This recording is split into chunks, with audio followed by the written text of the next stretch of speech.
Coach, where are you from originally? I'm from Sudan. How long have you been here? I've been here 8 years.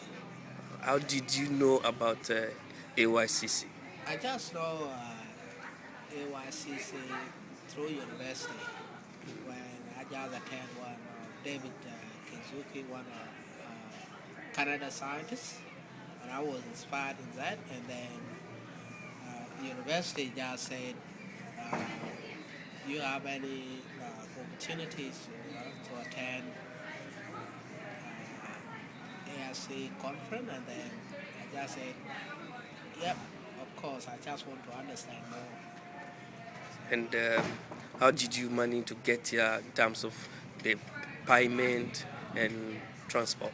The information I got is not very correct.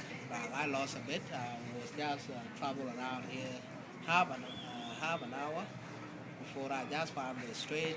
When I arrived here, I can't find where my name are.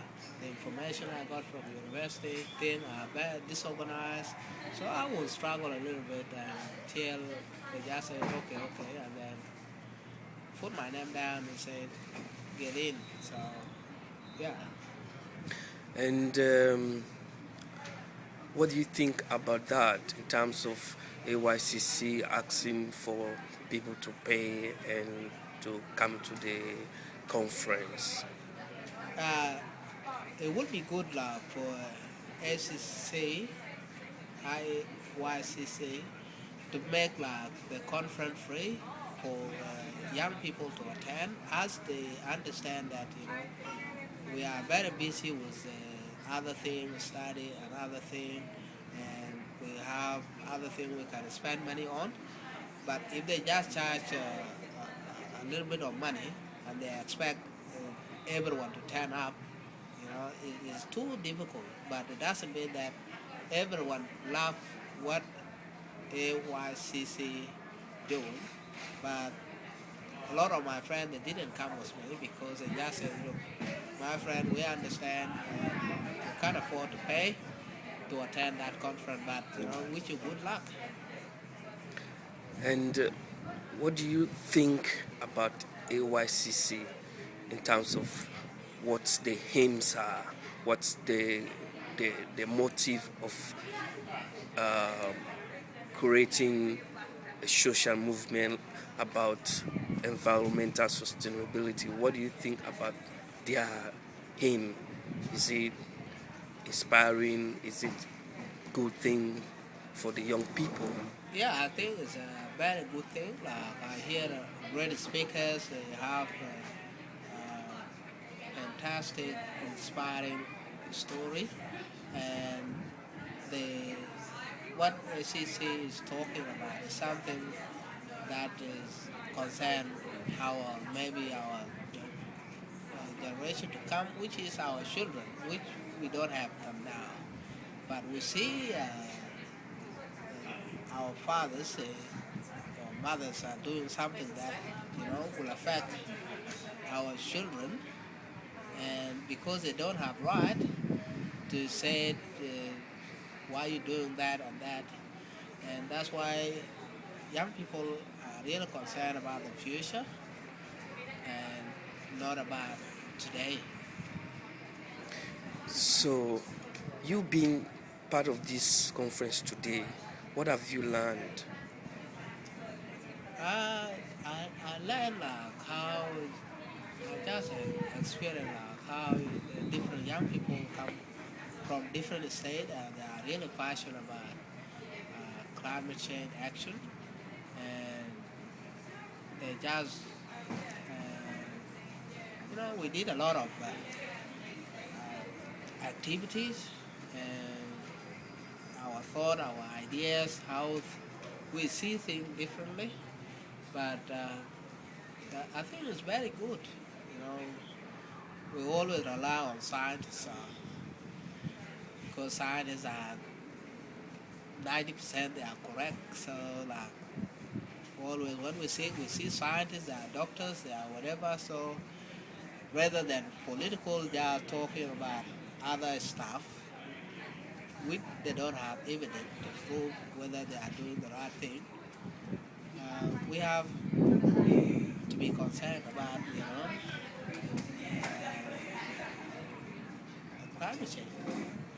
Okay, being in this conference today, what do you think the youth gonna lead Australian youths, the youth from this conference today? Where do you think they're gonna take the Australian youth about climate change?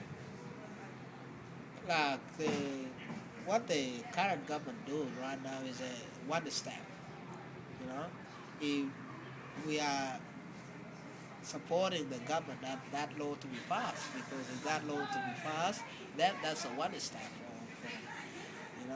toward climate change. But the difficulties, people have a different view of the world, saying we are just only Australian. What about other big polluters in, let's say, United States and other countries? They are doing nothing. But what about all this? That is all good. Uh, yes, is for me personally, I will think like how I see the future will be look like. I see a lot of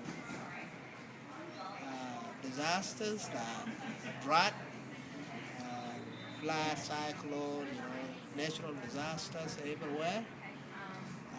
A few thousand years back, we don't have all this, but now we have them because what we create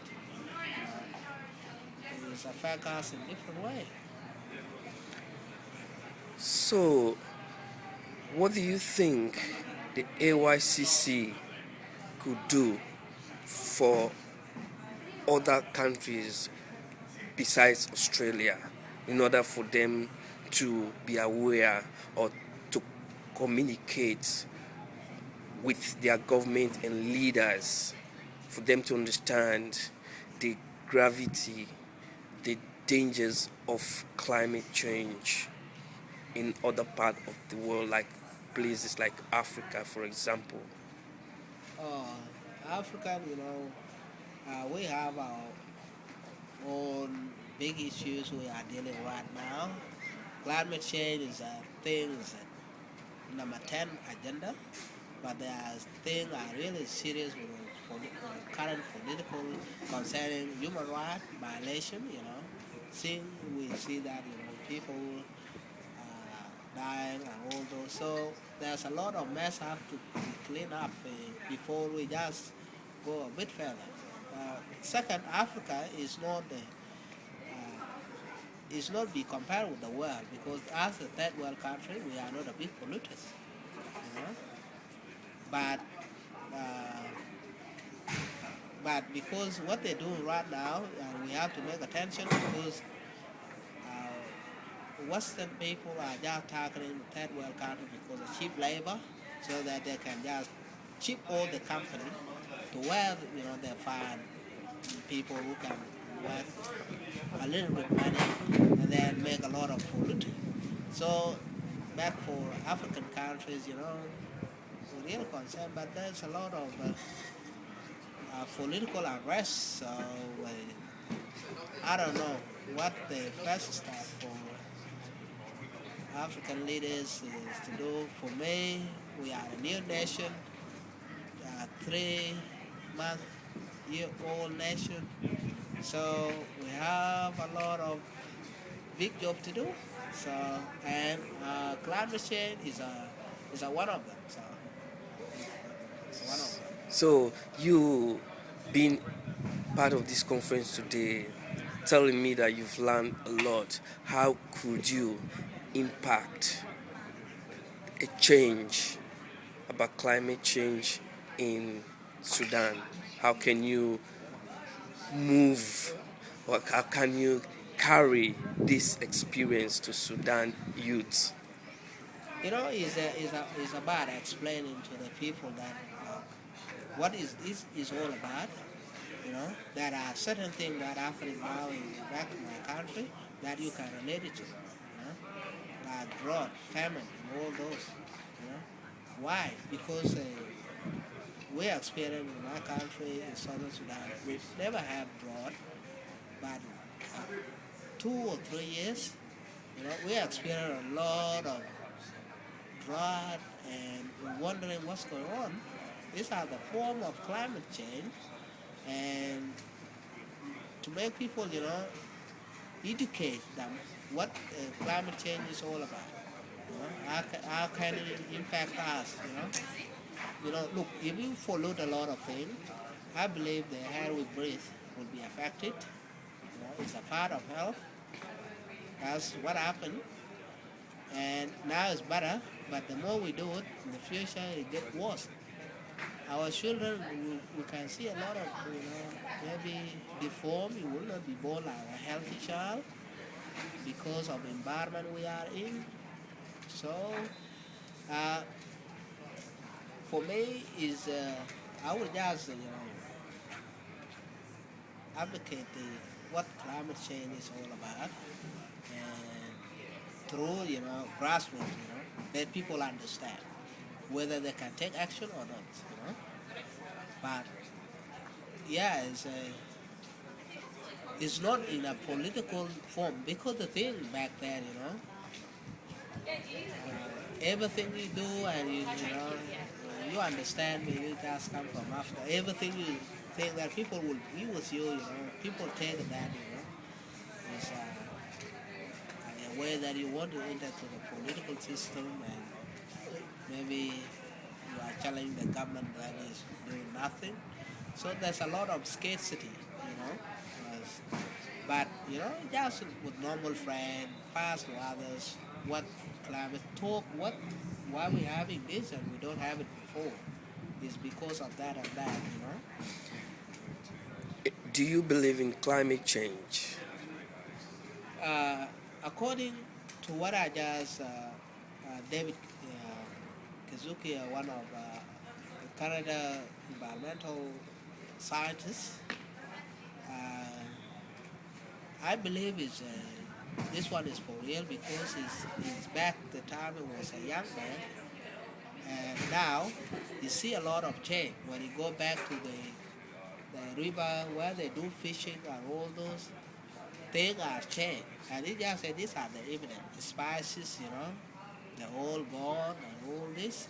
And I'm really convinced, because he's doing for his kind life, doing all this research. So I believe it's good. It's true. So, which message do you have now for other youths, for them to join and support climate change action in Australia, in Sudan? Look, for me, I just came here. I don't come here because of political influence. I just say, look, I have to think. I don't have to worry about what people are going to tell me. What I mean, which message do you have to tell them now about climate change? I will just tell them that climate change is for real. If we can't take anything serious, I'm a young man. I will just prove it when I'm middle age. You see what I'm talking about? The time I was 20 years old, is now, climate change is for real. We have to take serious action. So, in other words, you want them, the youth in Australia and in Africa, in Sudan specifically, to join you in pursuing this cause about climate change. Yeah, I just want young people like me, and to be united, come up together, to change the world. This is a revolutionary day, Young people, we are very talented. We can change the world, and we have to get up against the world and just say, let's do this. And so, and I believe other people, whether around the world,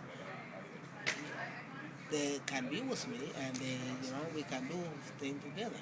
Yeah, thank you very much. I am Alex Yongai. I'm a journalist, and I'm doing this interview for National Ethnic Multicultural Broadcasting Council. thank you once again. Hope you enjoy your stay in the conference. Hope